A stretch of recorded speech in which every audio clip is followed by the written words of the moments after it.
Título: O que é o Natal? A festa de Natal é comemorada em quase todo o mundo, porém é conhecida em todo o planeta. Pensei, poderia ser apenas uma noite de farra, regada a bebidas, música, ou talvez uma época em que as pessoas se servissem apenas das comidas típicas dessa estação e tivesse na noite de Natal uma linda mesa de frutas e um delicioso peru de Natal.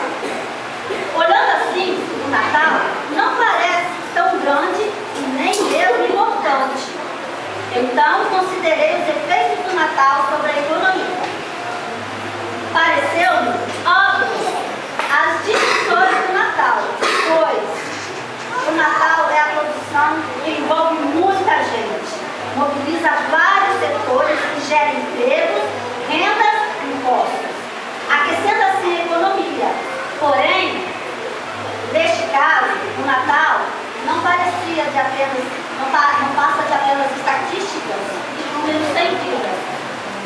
Então, como explicar esse sentimento, essa euforia que vai crescendo dentro da gente à medida que vamos nos aproximando do Natal?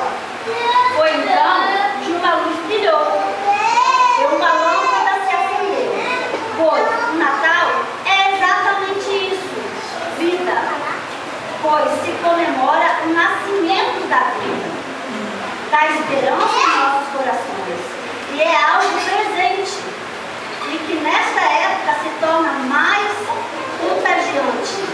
Agora, entendo por que as pessoas reúnem os parentes, os amigos, comemorando o Natal, comendo, bebendo e até mesmo trocando presentes.